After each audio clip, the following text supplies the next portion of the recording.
Welcome everybody to Clearwater Jazz Holiday Foundation's Young Lions Jazz Master Virtual Sessions. We are back with our good friend John O'Leary today, and his topic is piano technique in jazz.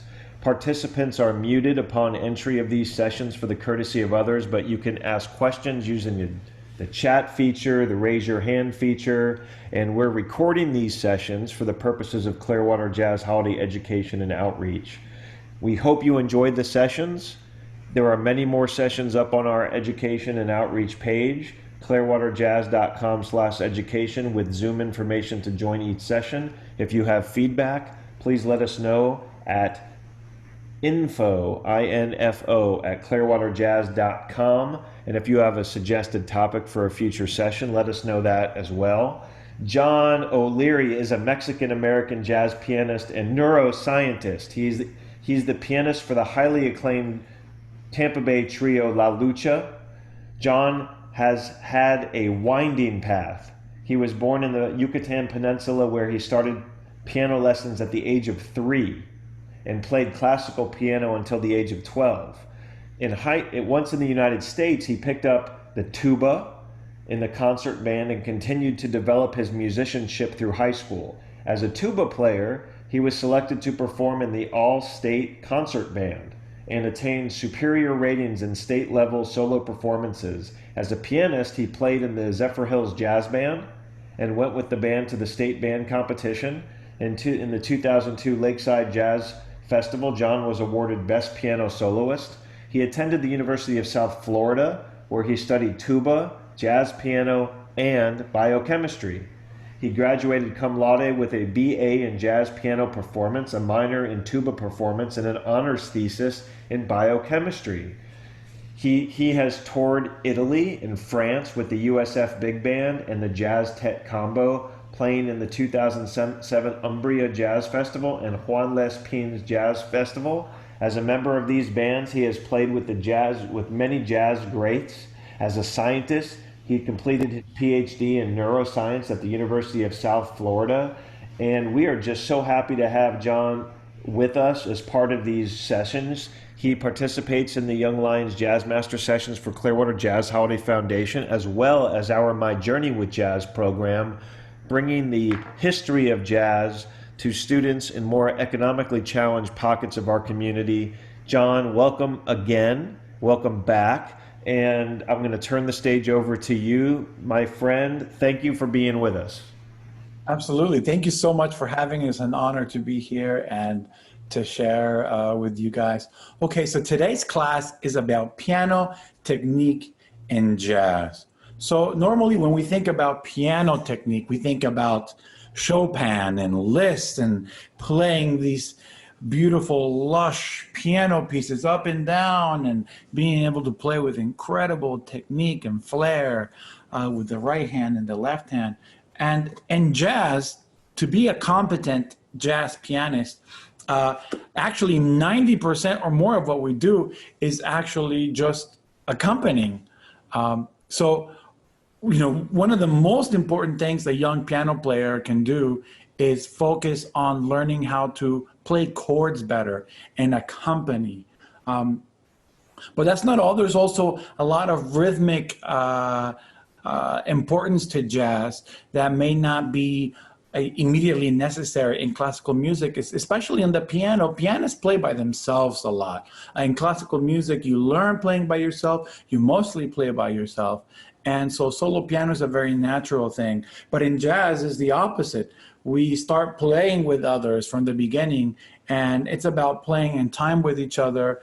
And so being able to follow the rhythm of the music, the form, the feel, and being able to accompany others as well as yourself is the majority of what it means to have technique in jazz. And then there's, of course, soloing.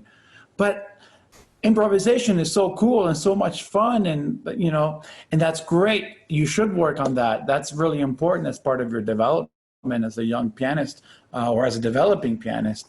But it is not the number one thing that we're called upon to do as pianists. So I think when you're starting out as as a jazz piano person, and you're trying to think about what to do, I think a great place to focus is on chords, like harmony and rhythm, accompaniment, that kind of stuff. I actually did it backwards.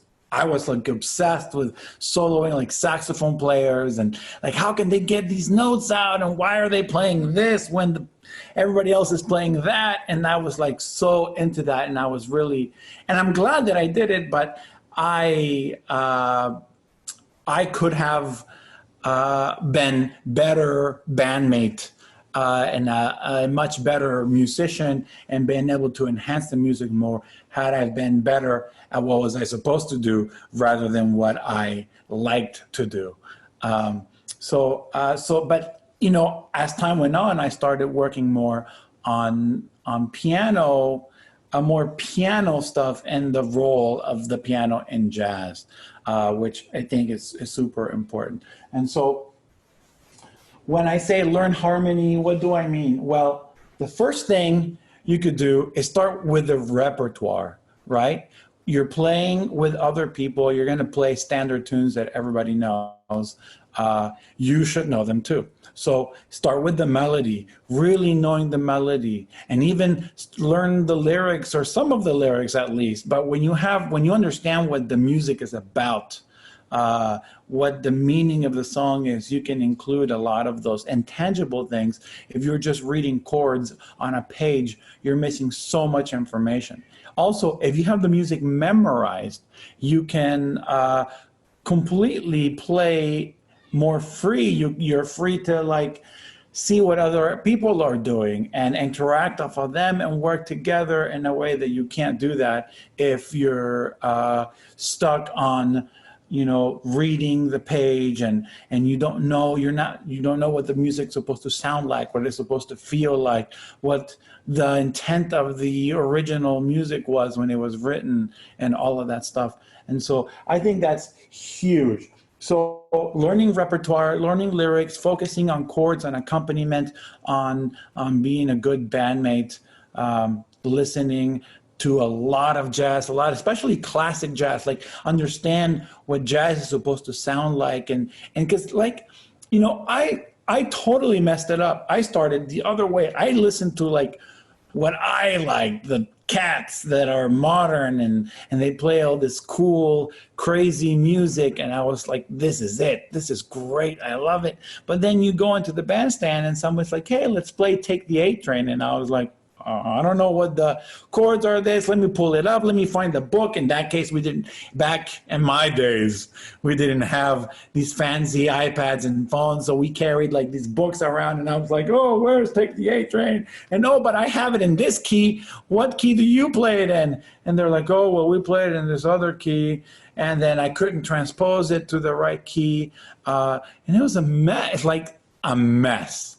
You guys have it so much easier with these phones and changing the key, and you just reading chord changes. But it still does not mean that what you're playing is musical, and does not mean that that you're knowledgeable about the piece of music you're performing. So there are literally not even 100 pieces that are just like super standard 32 bar or 40 bar or whatever, short pieces of music that almost everybody plays and knows, and that you should be familiar with. So if you're curious about what that list would look like, feel free to email me or hit me up on Facebook or whatever. I'd be happy to share with you my list of tunes that I'm working on and whatnot. And I'm still working on learning some of these. It's just always a work in progress, but it's important to, at the very least, listen to them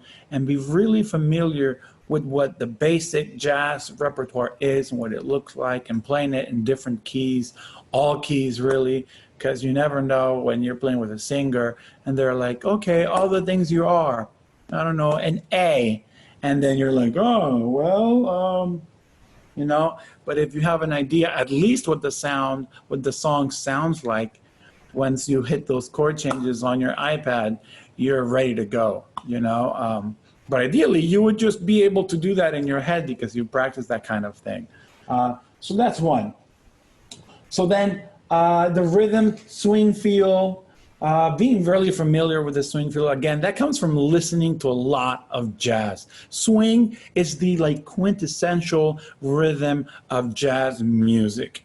It wasn't the first rhythm of jazz music, and it took some time to develop into that. But once it was here, once the swing era came, it was here to stay.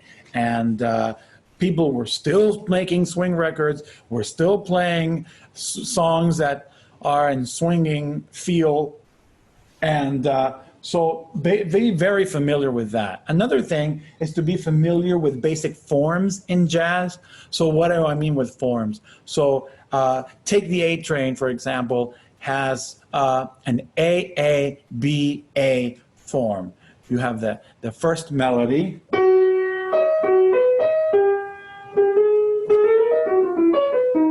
And that happens twice. So it's A-A. Then the second part is the bridge.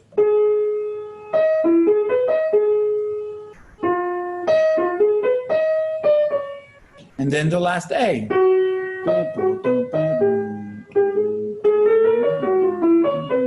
Whoops. And so being familiar with like understanding the form, so when you're playing chords, you're not playing the melody, somebody's improvising over that. So if you're singing the melody in your head while you're playing chords, then you don't get lost in the form, right? You're ba boom boom ba ba ba ba da ba da da ba ba boom ba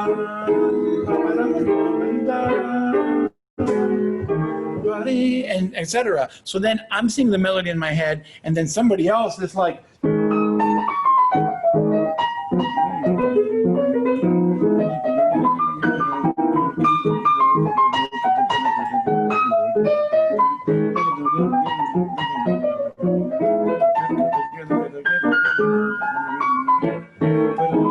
so then while that's happening, I'm not like, oh, what's going on? I'm singing, boom, I'm feeling that swing rhythm in my head. You know, my heart is beating. Jean-Michel Pilk calls it the heart of the music. That swing, that Papa Joe Jones hi-hat kind of thing. And so one thing that I have with especially young students in high school is that I have them comp or solo or play a bass line and then sing that. So that really internalize it. It's the one-man band kind of thing.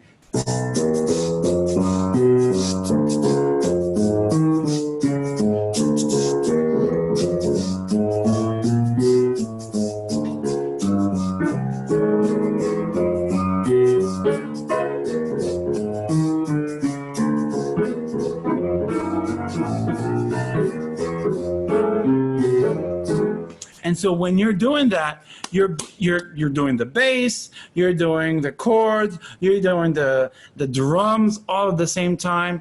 And if you're doing it right, hopefully it feels like it's swinging, like it's like, oh, that sounds good. And if you record yourself, you listen back to that, oh, you know, it's kind of rushing, or this is not here, and you work on that until it feels good, until you can feel good just playing by yourself.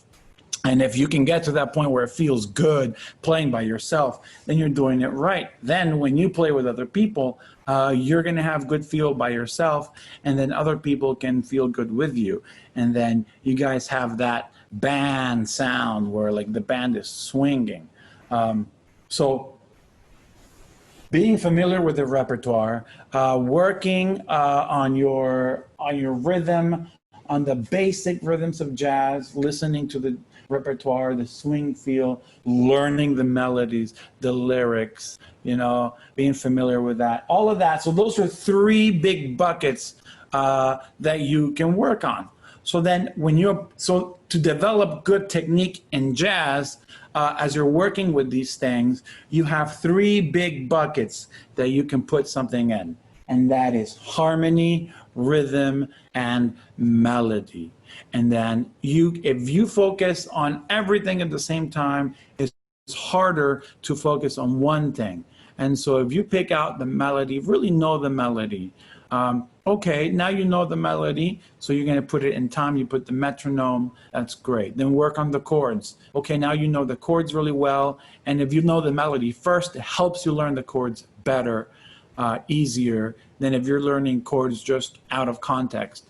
So then melody, chords, bass line. Ideally, you'd learn the bass line second, you know, first the melody, then the bass line. That is like the counterpoint of jazz. That's like the two-part harmony that Bach, you know, or, you know, when before you had four-part harmony, you had three, and before that you had two. And so the most basic two-part harmony in jazz is the bass and the melody. So when learning new tunes, start with the melody, then the bass movements.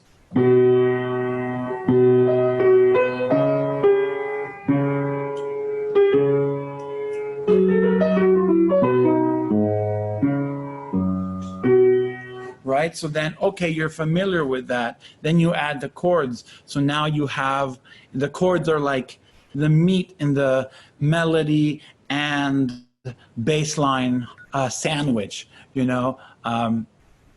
And so it's really important to be able to focus on those things. Okay, so once you have that, once you're working on that and thinking about it that way, the next thing is to think about ways that you can isolate some of these things to develop a practice routine.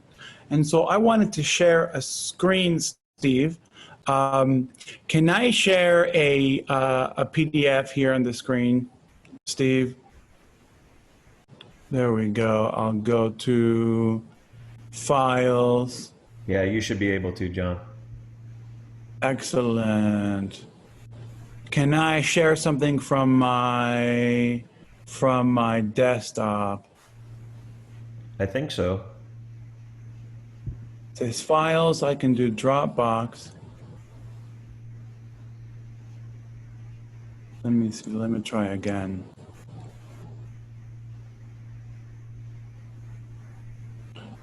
Advanced. Okay. Well, I won't belabor this.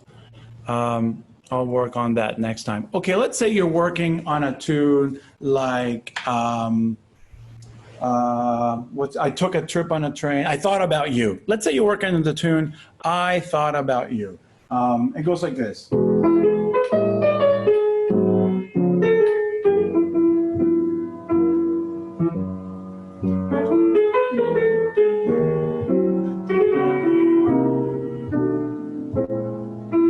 Okay, so that's the basic idea of the tune. There's more to it. So let's say you're working on this tune and you take the first 4 bars.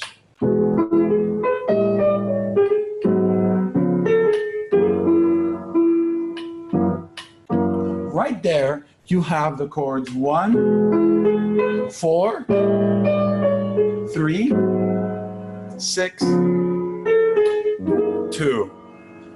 1, 4, 3, 6, 2. And that's a very common chord progression. It happens half note, half note, half note, half note, half note. Okay, that's a pattern. You recognize this pattern and you can isolate the pattern out of this particular piece of music. You're going to see that in hundreds of tunes in the Great American Songbook. And you can say, okay, let's work on that on all the keys. Okay, so let's say G.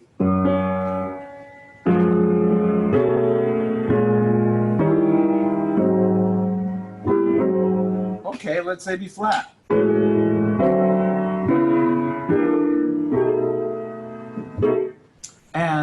And you can do that through the circle of fifths. You can do that through any way you want. But learning it through all 12 keys is really important because that is a really important thing to do, to take these patterns, general patterns that happens a lot. Another one is the 2-5-1, right? That we hear talk about so much in jazz. practicing that in all 12 keys.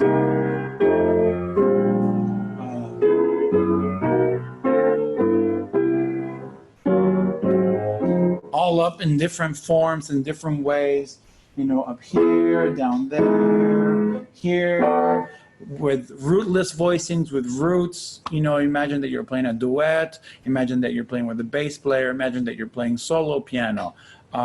These are all different settings in which you can practice the same things. Right now I'm playing solo piano, so I'm adding the bass with my pinky with my left hand.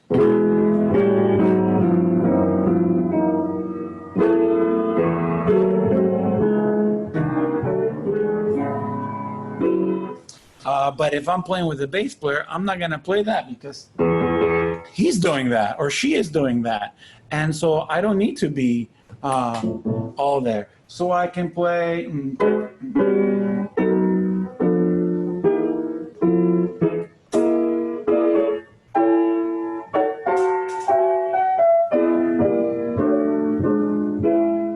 But let's say I have a sax player, maybe like an alto sax, and they're playing in this range. So if I'm doing all my accompaniment here,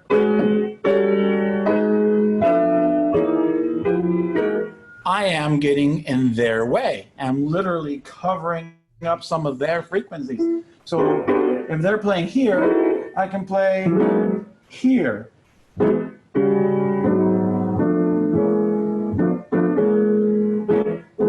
And I can maybe play a little bit lower and, try not to step too much on the bass player's feet, and hopefully they will not be too upset. They'll be like, hey, I don't want the soloist, And so then being able to be comfortable in different registers of the piano with different inversions of your voicings to help you have, you're like a painter, and your job is to paint the foreground. Imagine in painting you have like the subject of the piece, and then you have the or background, not the foreground or the back. I don't know if I'm getting that right, but I imagine a painting, you think of like a person or whatever, and then there's the stuff behind it. Your job as a pianist is to paint the stuff behind it. And you got to think as a painter. You can have a thick brush stroke, or you can have a thin. You have realism versus surrealism versus different ways of, like, are you trying to be exact and specific? Here's a C chord. Like, that's a C dominant chord. Or are you trying to maybe hide the quality of the chord to give the soloist more room to weave in and out of things? Maybe you'll play like a sus chord. It's like, oh, I'm not sure, that gives them more options. Or maybe 3 notes or 2 notes. And then they can go in and go be more crazy. Or maybe the person's a very like straight ahead person, and they want you to really lay down exactly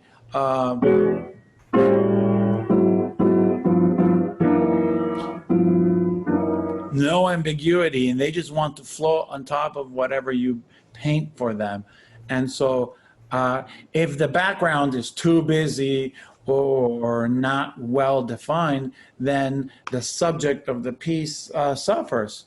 So those are the kind of things that make a really good pianist in jazz. Notice how we've been into this already 20 minutes, and I haven't talked about scales. I haven't talked about arpeggios yet. I haven't talked about anything to do with actual piano technique, about being a pianist. And that's because that is really secondary in the music of jazz. There are times where that is important. And yes, you should be a great pianist as well as a great jazz musician. But in my view, those are separate things. I was a pretty good pianist as a kid, but I had 0 jazz training. And coming into jazz, the hardest thing was really learning to play in time with other people to understand, am I in front of the beat, behind the beat, on the beat, the form? Oh my gosh. Thinking about what to say on the piano and also keeping track of where you are, like that's hard. Because when we're talking and having this conversation is improvised, right? I'm not going off a script. I have a loose base of points that I'm going to make, but we're improvising this using language that we've learned all our lives.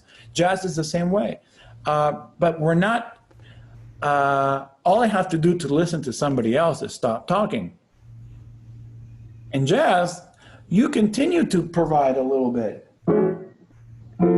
You have to keep knowing where you are. Like you have an actual framework. You have like a grid or the railroad tracks that you have to keep track of as you're steering your car, as your train.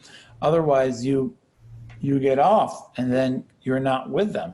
So, Hey, John, you had not, sorry to interrupt your train of thought, but you had mentioned getting in the way of a saxophone player in one of your earlier examples, and we actually have a really great saxophone player with us, Kyle Schroeder today.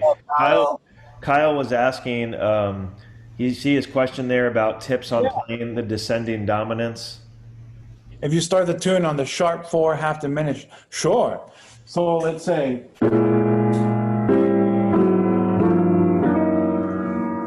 So this tune, because it starts on the melody starts here, you can actually start the tune on the sharp 4 of the scale of the key in which the tune is in. So in this case, I'm playing the tune in F. So I can start as a half diminished in B natural. 1, 2, 3, 4, sharp 4, half 4 and a half.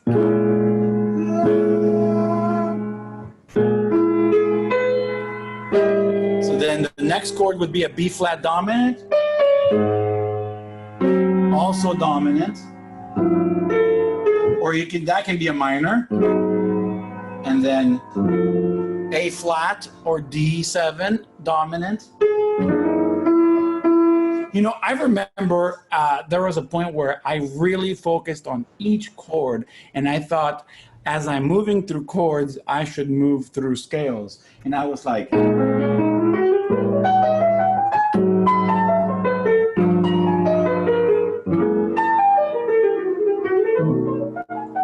thinking, but it happened so fast that it's like that. It's almost too much motion. So I really just think in F.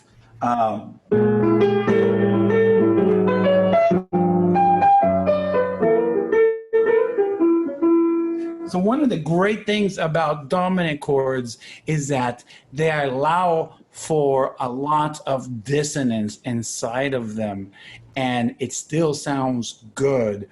And so let's say I played all of those chords as dominants, and I just played an F blues.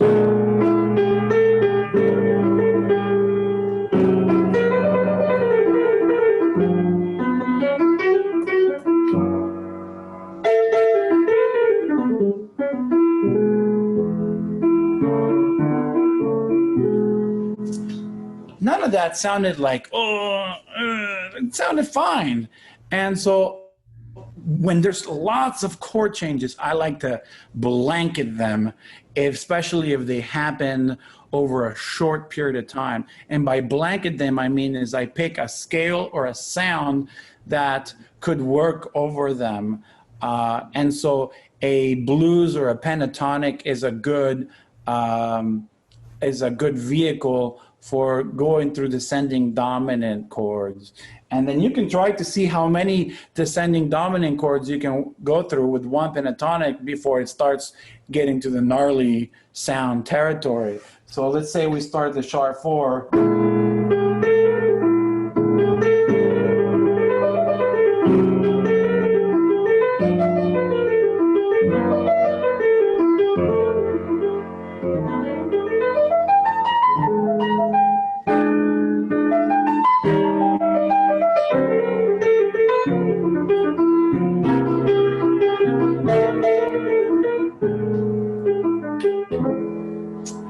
sounded fine to me. I went through all 12 dominants over the S pentatonic.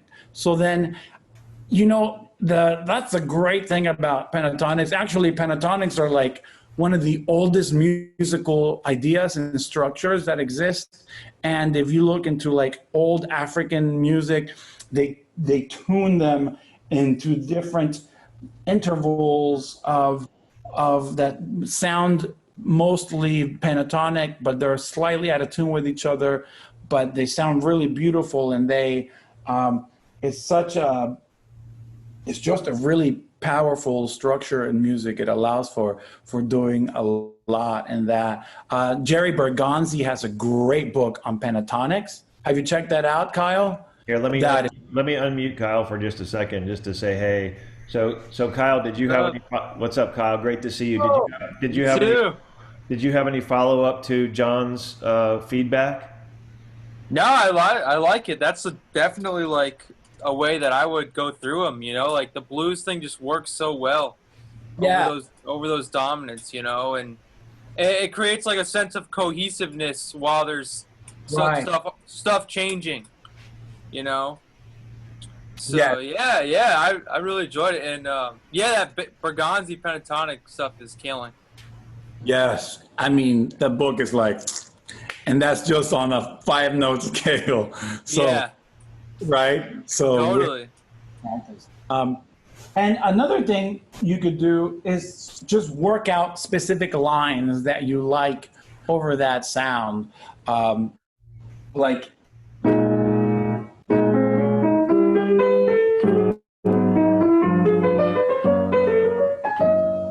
So if you have something that you really like over that kind of sound, you can start working on that. You can take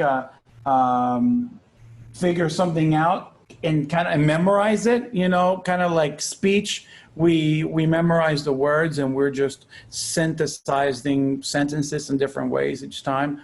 But any one individual sentence is very familiar to most of us, but is the overall meaning of everything that gives the sentence its power. And so, you could just work through the chord changes in a way that makes sense to you and you like something. It can be your sound, your thing. Also taking, if these are all dominant chords, you can take a pattern and just move it, like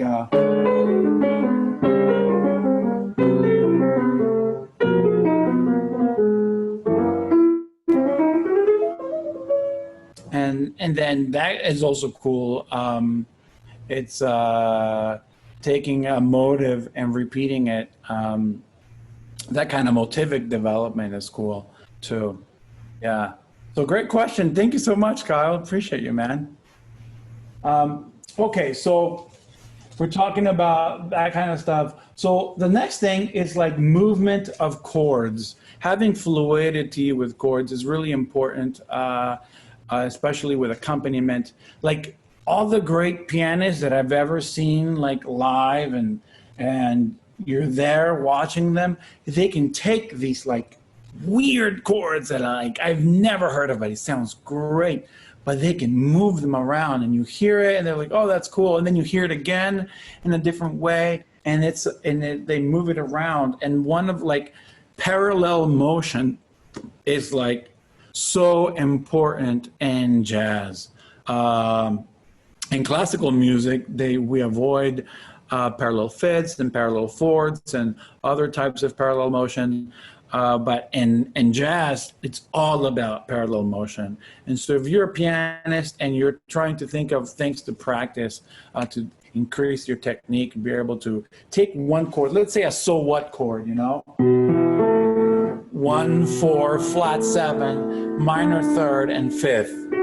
And you can move that around in every way possible. You can start by dividing the octave. So we have 12 notes in an octave, and we can divide it by 2. That's divided by 6, and that's 2. So you go here, then you go to your tritone, and then back to the 1. Okay, Then you take those 12 notes divided by, can you divide it by 5? No, you divide it by 4. Okay, what's 12 divided by 4 is 3. So then every major third, and you go, okay, here, major third, major third, major third.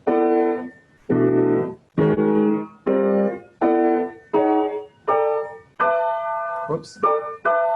And so that's, you know, that stuff is, you might hear that. So then thirds, 12 divided by 3 is 4. Whoops, I skipped the fourths. So you can do it in fourths.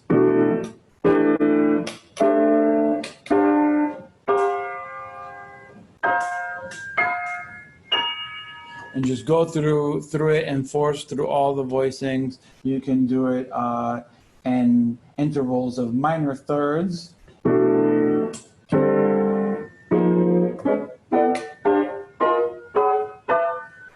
And these things are really useful. And you might find a moment when you're copying where you're playing like a modal tune.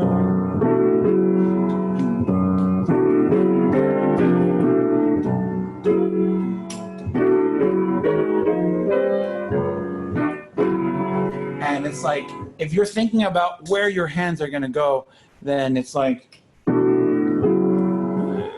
missed your moment. You should just be able to go to it without thinking about it, you know, chromatically and through major seconds, like the whole tone scale.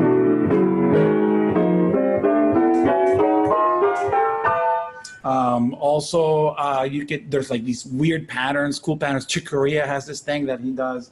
I remember hearing it for the first time on the record Captain Marvel, and he's playing Rhodes, and he's got this like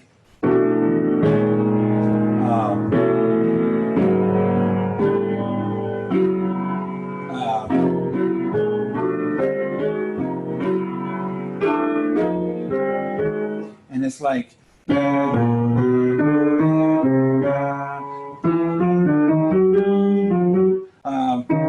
I haven't practiced it, obviously, but it's like such a cool thing to be able to have a certain pattern of moving chords in parallel and just being able to run it. And that's just one chord, you know, all your chords, being able to move them easily and fluidly in all those directions, fifths, fourths, thirds, and every interval, so that when you have that feeling, that sound, boom, you're able to play it. And so like, it's important to be able to hear that, and to hear it, you have to practice it and practice hearing it and practicing it, so that you can go from here through here without something funky going on. So most of us have much more music in our head than what we can actually play. And that's a good thing. That means that there's a future that can be better than what we have today. And that's all we can ask for in life. And so as we listen to music and we start developing ideas of what we want things to sound like, we work on being able to execute them in real time. And we do that slowly. And little by little, we get to the point where we can just hear it and play it. So parallel motion is super, super important, and work on that with all your chords, your 2-5-1s, your chord patterns, and it's just so incredibly useful to do that. Okay, so now that I've gotten all the soapboxy things out of the way, we can talk about what I know most of you want to know, is how to play faster, how to play cool lines and play that stuff. And so unfortunately, there's no like magic solution. You got to play scales. Scales are great for piano technique, man. Let me tell you, and arpeggios. Like just this year, I started like thinking, you know, I haven't really visited arpeggios very much. And in jazz, they're so useful to break up improvisation, because we think of very linear and scalar lots of scales, lots of up and down, and then all of a sudden you can like open it up.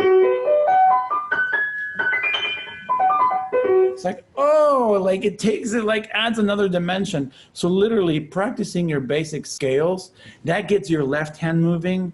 You know, as pianists in jazz, we have this, like, piano is a right-handed instrument. It's high in the right and it's low in the left. So very seldomly will you need to be like burning down here. So as a result, we have what Fred Hirsch calls the left-hand jazz claw. And you're doing this to the piano, and then your right hand, these beautiful lines.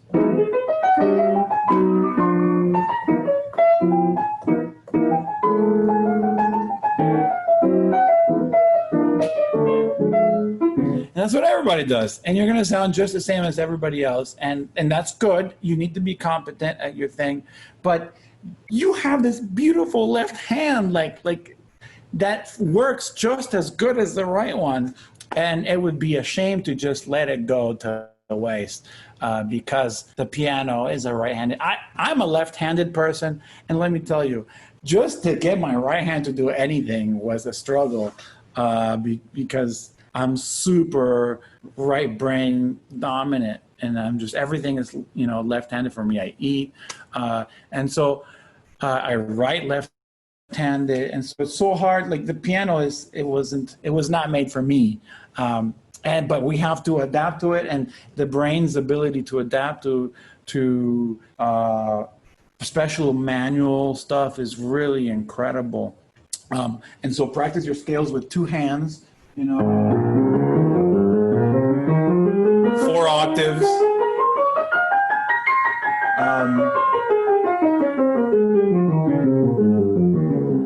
Start slow, go fast. If you're a pianist in jazz and you're practicing chords and scales, man, it like starts going like this in a year. You're like really like moving with it. You can do them in thirds or tenths.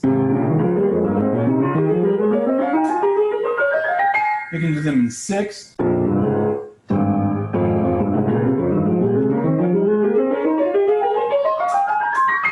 When you do them in 6, you have different fingerings in your right hand and in your left hand.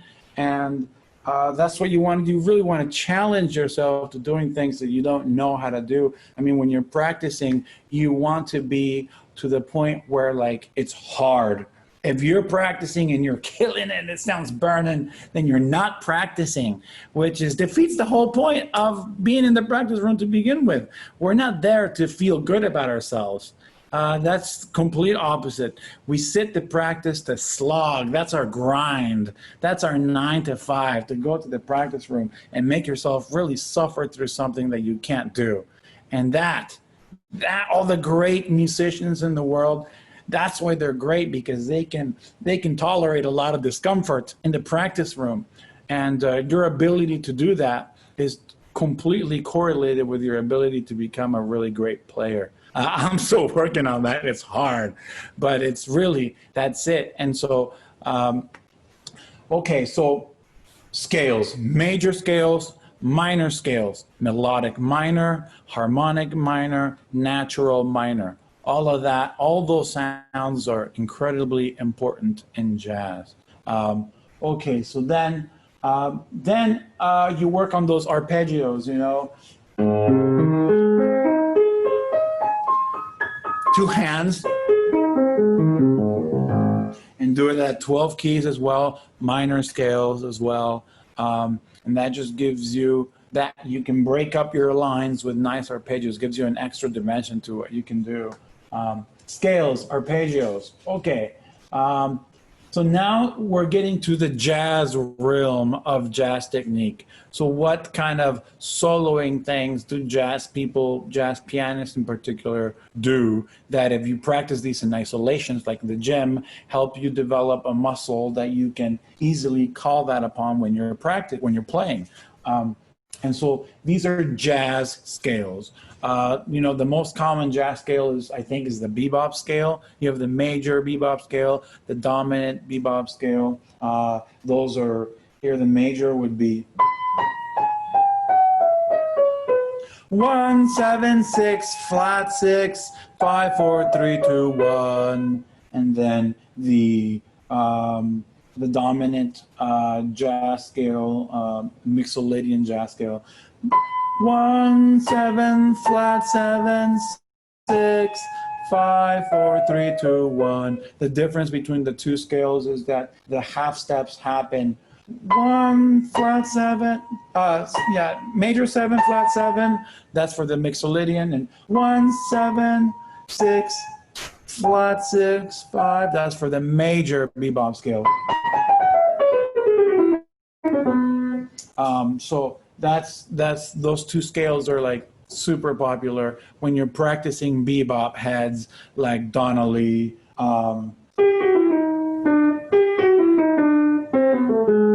You can hear like these bebop scales in there.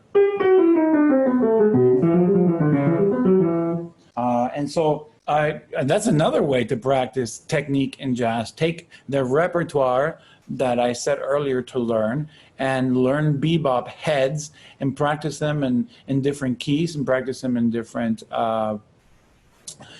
keys and at different speeds, and make sure you can play it slow well before you worry about playing fast jazz.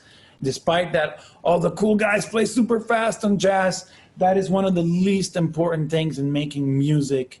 Music and playing fast are most of the time unrelated. It's about playing from the heart, not from the head, and it's about being part of a band and a group and sticking together and not like, I'm important and look how great I am. And that's so hard to separate that from jazz. At the same time, there are moments where like you want to tell a story, and sometimes stories get, messy. Life is complicated, and you want to express that in music, and you use your technique. It's there. You got to develop that. I mean, being a good instrumentalist is part of your development as a musician, So I would also recommend continuing doing classical music. If you could play Chopin's etudes, you'll have all the piano technique you need and more to like give away to us rest musicians that don't know how to do that stuff. I'm serious. If you could play Chopin's etudes, all 24 of them, you'll be like a killing pianist. So, I mean, and that's just with piano technique, right? You still have to learn how to do the jazz technique, keep the form, have the feel, learn jazz language. So that's what's hard. It's two different worlds, and it's hard to have enough time to inhabit both of these places, And so, okay, so once you learn your bebop scales, we have pentatonic scales, blues scales. The pentatonic scale is 5 notes, pentatonic, 1 minor third, 4, 5, flat 7, 1, 2, 3, 4, 5. And then just from those 5 notes, there's like unbelievable number of patterns.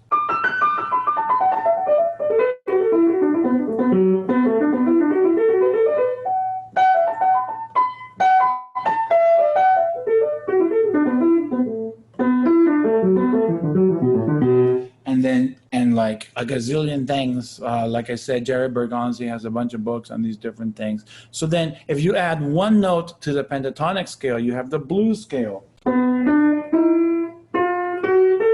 So 1, flat third, 4, flat 4, or sharp 4, 5, flat 7, 1. And so the blues is one of the most foundational things in music, and jazz music in particular. And so you must definitely know how to play bluesy and greasy in all 12 keys. Like when you play blues, a lot of blues is on the guitar, and the easy guitars, the easy keys on the guitar are the hard keys on the piano. So you're gonna sit in with some like real blues musicians. They're gonna be like, all right, blues and E. And you're gonna be like,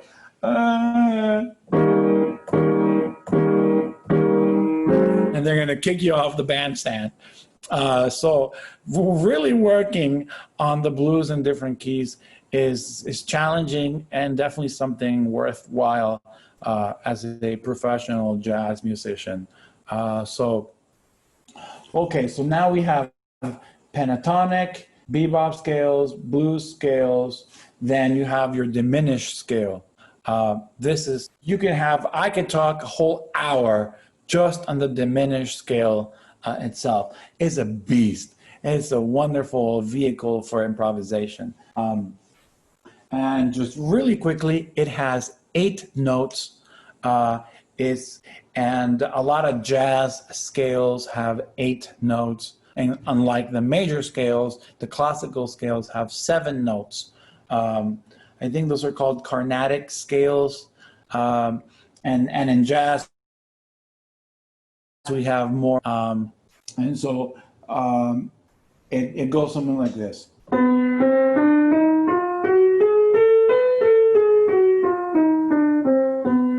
So it's like 1, flat 2, flat 3, major 3rd, sharp 4, 5th, 6th, flat 7, 1. And then the same patterns that you have on a regular scale, you can use on this.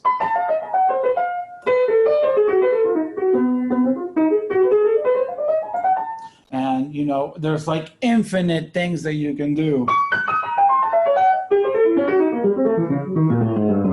And that gives you like really cool sounds that you can do. Like you'll hear pianists do these little cool runs that sound like alien, like what is going on?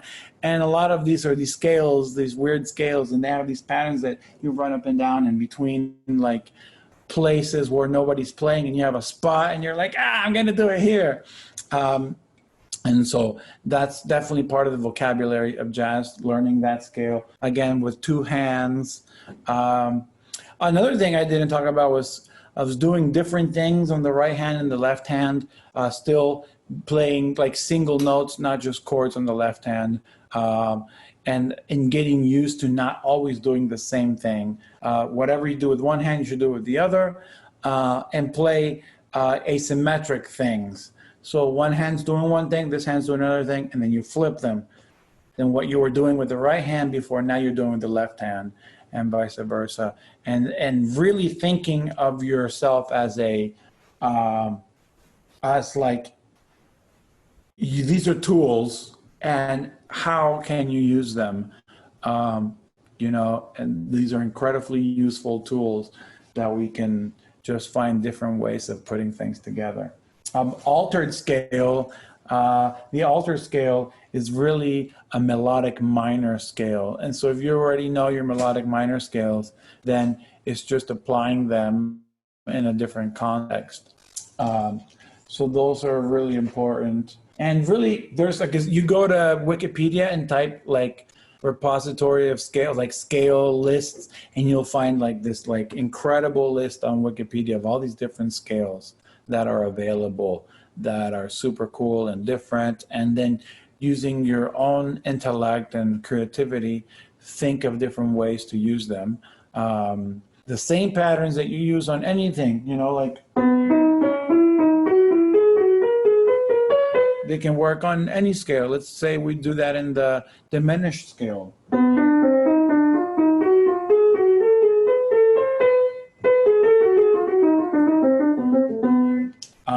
And so when you're thinking of these different scales and you're thinking of patterns, they sound really cool, and you develop your own thing. You don't always have to do the same stuff that everybody else is always doing. You can develop different things that are interesting to you and that you like. Although you have to be familiar with the foundation, with the tradition, so that you can do that when most of the time is what we do, you know? Okay. And so the next thing is scales, arpeggios, enclosures. And bebop, ever since bebop, enclosures have become like so important in jazz. People play them a lot. You don't have to play them, but you should definitely be familiar. They're just really useful. You know, like one thing that I struggle with is playing dominant chords like one after another, and like the bridge of like rhythm changes or something. And it's like, oh, well, what am I gonna do? And it's like, I learned this little trick in college that I found the sheet music for it later, and I realized, this is really cool. And once you practice that in all the keys, it really helps you just have something that you have under your fingers. So when the inspiration is not there, you can still rely on your training to be able to play well, even if you're like, I'm tired or whatever, you know? So enclosures is when you take the chord tones and you play all the other notes except for that one. And then finally you land on your chord tone. So let's say I'm talking about like a C dominant 7 chord. And I am going to target the first note, C. There's unlimited ways of how to target a note. One way that I use most often is, so I'm playing C, but I start with playing D, and then D flat, then B natural, every note that's right around it that's touching the C, except for the C, and then I get to C. And then you go to the next one. So the chord, okay, so now let's do E. And so I'm playing D or F, D, D sharp or E flat, and then landing on E. So, and then the G is the next note. So I'll play all the notes that are touching G. And then there's many other ways to do that. But together, and that's the last one, the 7th.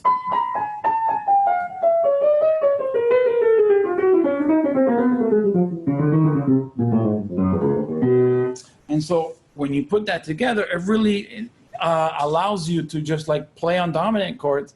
And then when you add scales or arpeggios and enclosures to that is really, really useful. So I learned this exercise that includes arpeggios and enclosures, and it goes like this.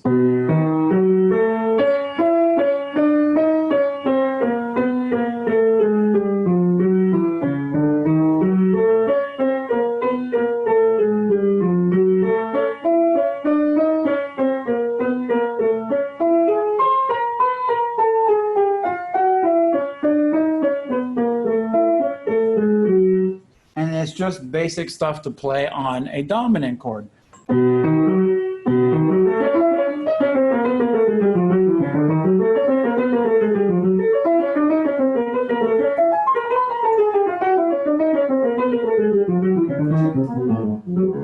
you can just keep going over and over and over and over. And so I think that's like a really great exercise to do in all 12 keys. And basically it's an arpeggio all the way to the 11th. Then you enclose the 3rd, enclose the 1, enclose the 5, enclose the 3rd, then you do an arpeggio from the 3rd, enclose the 1, enclose the 5, and then you do an arpeggio from the 5,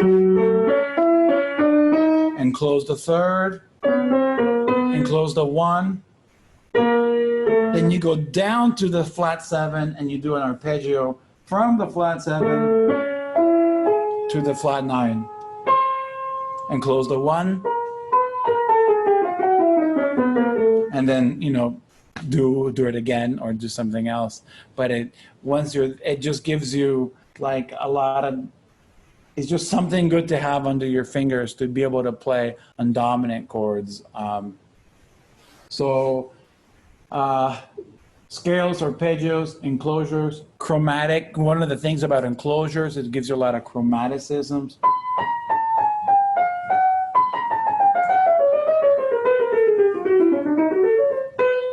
then you break it up with arpeggios.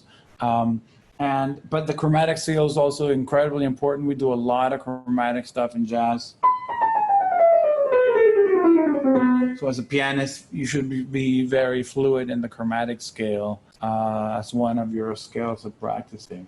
Okay, so then, so now you're learning tunes, you're learning the lyrics, you're listening to lots of jazz music, you're working on the parallel motions of chords, on your 2-5-1s, on the basic patterns that occur in jazz. A great tune is, I thought about You, like I talked about before. So you take that tune and you learn it in all 12 keys. There's so many patterns that reoccur in jazz in just that one song. Learn that song in all 12 keys, and you're well on your way to understanding the basic patterns that repeat over and over in the Great American Songbook in jazz.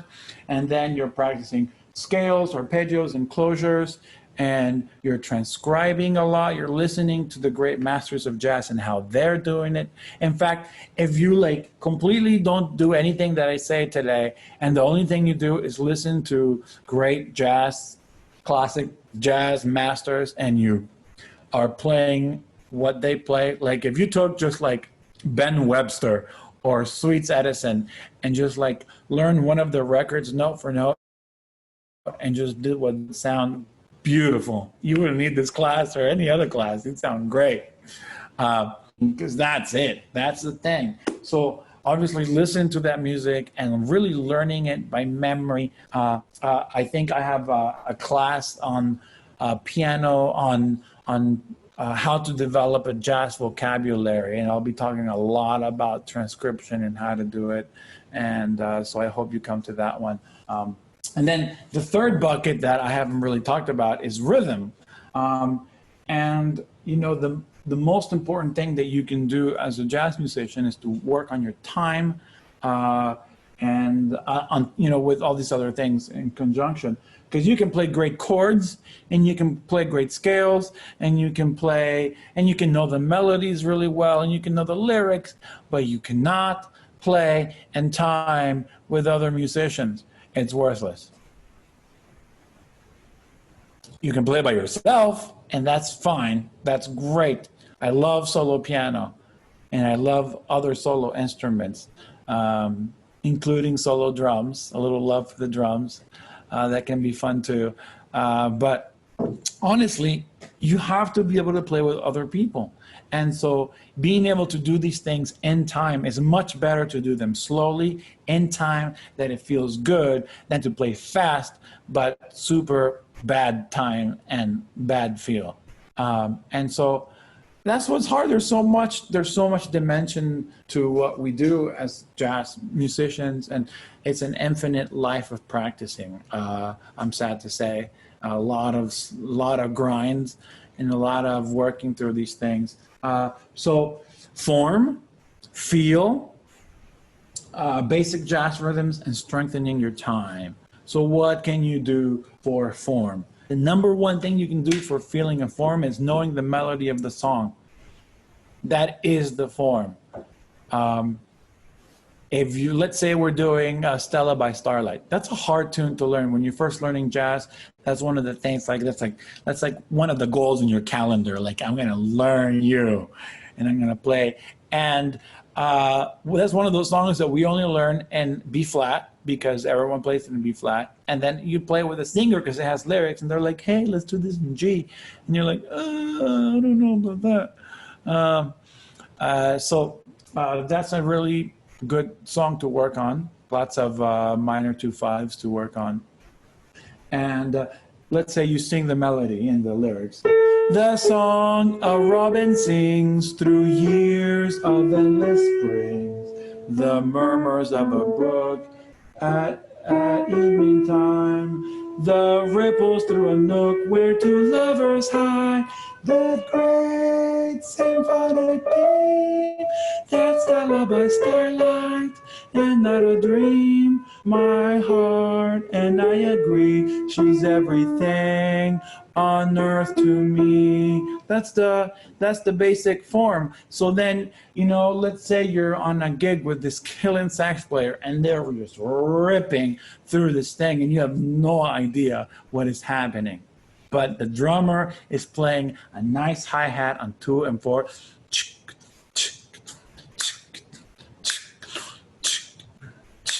And the bass player is not giving you any roots, and they're just going and playing with the soloist, and you're just like in Mars while everyone else is playing together. But you sing the melody, my heart, the song, a robin sings. You'll be good. You'll be straight. You'll be able to get to the tune, no problem. No matter what crazy rhythm is going on, if you're able to keep 2 and 4 and the melody, you're happening. The song, the robin sings 2, 3, 4, 1, 2, 3, 2 years of endless springs. 3, 4, 1, 2, 3, 4, 1. I don't even know what rhythm I was playing. I was just trying to clap something super weird that had nothing to do with what the rest of the melody is. And these things happen. But if you have 1, 2, 3, 4, bum bum,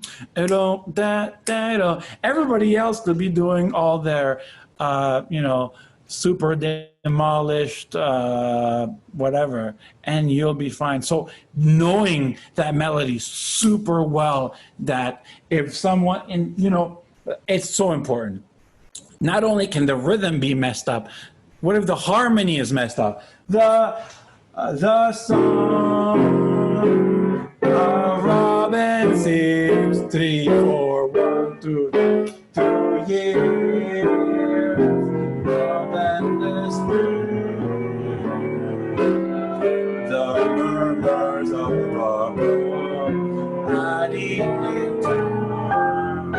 So that's a great introduction for a piece, and you're like, oh God, what's going on? But you have that melody in your head, you'll be able to get through it. And so these things happen a lot in jazz, and I can't stress enough the importance of being like so solid with the melody.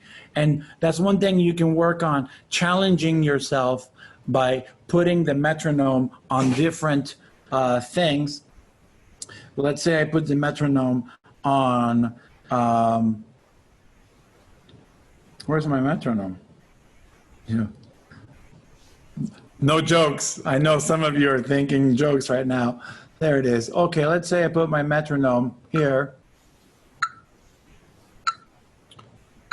1, 2, 3, 4, 1, 2, 3, 4, 1, 2, 3, 4, 1, 2, 3, 4, 1, 2. What if I did it? Okay, well, I want that to be 3 instead of 4. So you put it at, I don't know, let's say I put it at 100. 1, 2, 3, 1, 2, 3, 1, 2, 3, 4, 1, 2, 3, 4, 1, 2, 3, 4, 1. So if this is 3, 1, 2, 3, 1, 2, 3, 1, 2, 3, 1, 2, 3, 4, 1, 2, 3, 4, 1, 2, 3, 4, 1, 2, 3, 4, 1, 2, 3, 4. It's like, okay, I can play off of this 1, 2, 3, 4, 1, 2, 3, 4, 1, 2, 3, 4, 1, 2, 3, 4, da, bo, ba, ba, bo, bo, da, ba, da, da, do. Ba da da da do do, ba da da do, ba da da da do do, ba da da da, ba da do ba da da, ba da da. And challenging the different circumstances of things that might happen on a gig. And then imagine if the drummer starts playing in 3 of a song in 4. Like, how are you going to deal with that? And so being able to be solid with the melody, it's like 50% of jazz. You can quote me on that. So there you go. Those are the 3 buckets. Have I gone long enough? I'm sorry. I could talk about, I love talking about this stuff. This like my super passion in life to be the best I can be at this. And so for me, it's like, I could be another 10 hours about this and not even think about it. Well, we could listen to you forever, John, for sure. Uh, Let me, as we wind down here, though, let me just remind everybody that tomorrow James Suggs and Dwayne White are going to be back with us on a topic of why listening to music is important. That's at 4:30 tomorrow, June 10th, and then JJ Padishaw is going to be with us on tomorrow as well at 5:30 with a guitar session navigating the neck with diatonic chord scales. So a pretty cool week. And then you're back with us again on yeah. Tuesday the 16th on that topic you were mentioning, developing a language for improvisation on piano. Brandon Robertson's also with us again that day on how to develop melodic bass lines. So a lot of cool stuff. Check out clearwaterjazz.com/education for all the upcoming sessions. And we love having you with us. So I'll turn it back to you, John, just to close this out when you're ready. All right. Just a really quick recap. The best way to approach practice, I think, I got this from Kenny Werner, is to have three separate buckets: harmony, melody, rhythm.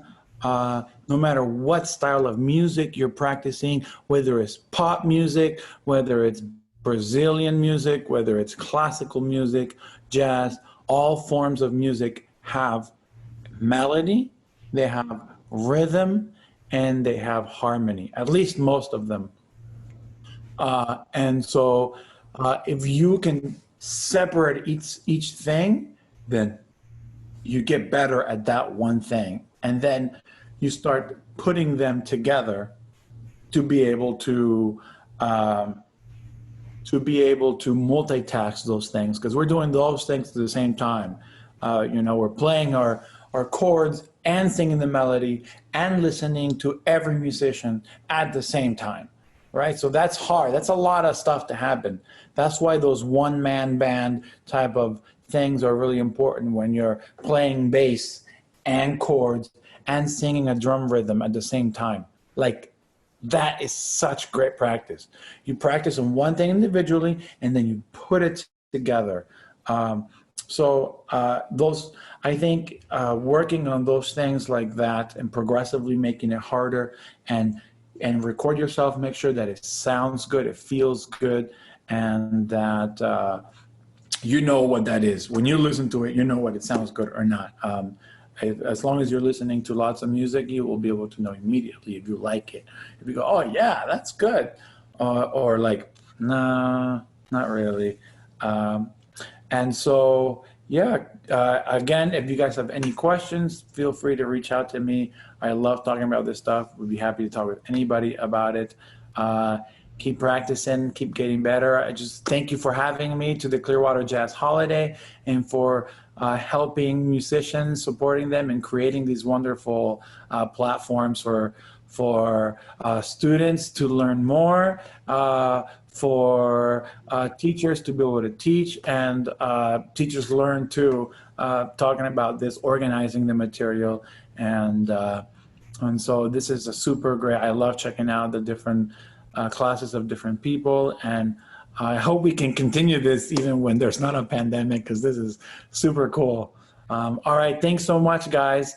And I have another class next week, Tuesday at 4:30. It's going to be, I believe it's developing a language for improvisation.